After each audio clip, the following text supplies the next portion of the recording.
It turned out to be what I wanted, even though in the beginning I didn't know what it was going to turn out to be. You didn't know what you wanted? Maybe not.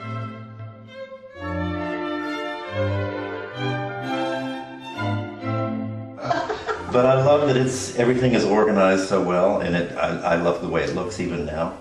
With Bob, we had the advantage that we had already done 2 projects together. And by the time we got to this master bathroom, I think that I had a really good sense of who Bob was as a person and individual. And I really paid attention to his wish list and what was important to him.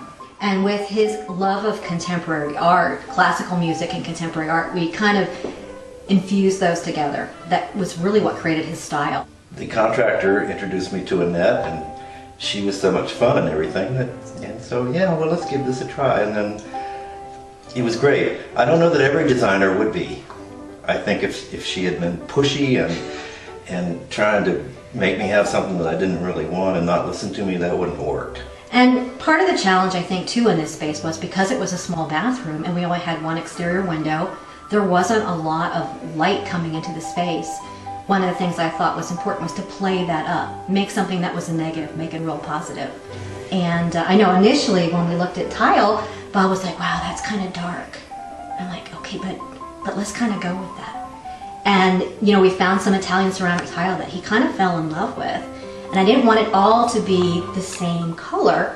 And so we wanted to introduce something dark to pull your eye through and create a visual effect that really made it inviting into the space. We wanted something that was going to be like a deco tile that was going to speak to Bob's contemporary style, and something that had a little bit of a bling but more of a masculine feel to it. More of a menswear kind of feel.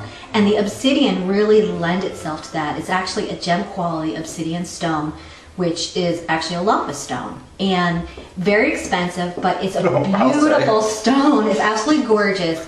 But it's the little bit that we needed to create that juxtaposition that we were looking for. And then bringing in the orange gave it the balance. The brown tone actually has a little bit of undertone of orange tone in it. And so the orange glass actually pops that orange out of the brown. And it's just a beautiful juxtaposition in finish and materials. Because we had a porcelain tile versus having glass tile versus having Italian, basically a Carrara marble tile, the thickness of those stones were a little bit different. So we had to look at the integration of floating that tile so they all floated out on the same plane. Well, I think for Bob, one of the things that was really important was maintenance. Zero maintenance, low maintenance. That, yes, when I learned about, what is that stuff? The brown stuff? Oh, the obsidian? No, the natural stone. Oh, the travertine. Travertine. When I got to Phoenix, I saw travertine and I just fell in love with it. And we talked about doing that. And 2 things Annette pointed out. One is everybody has it, so you don't want what everybody has, and I agree with that. And 2 is the maintenance. And I thought, I don't want to do that. So we didn't do that. So that basically is what steered us into selecting a porcelain tile, but we wanted something that was reminiscent of a stone, something that was a nice quality porcelain. So we chose something that was actually manufactured in Italy. And so we were really happy with it because we loved the lines in the material, the fact that it came in a honed material as well as a polished. And I like to play with dimension in the space. And to me, I think it's important when you marry materials together that you get texture and depth in the space. And sometimes you can get that by using the same material, but using one honed and one polished. And that's one of the things that really, that created a little bit of pop or sparkle in the space without making it scream at you. Which was important for Bob, to have a relaxing space, because he was going to spend a lot of time in here.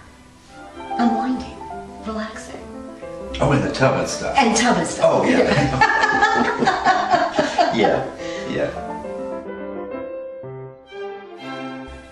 We got along well together, and I liked her ideas, and she would listen to me, and I said I want gray tile maybe, and so she'd show me several different gray tiles and what to do with them, and I said, yeah, that works. I couldn't have done it on my own. This would have been just, anybody else's bathroom. And we had fun too. Oh, we sure did. Yes, we did.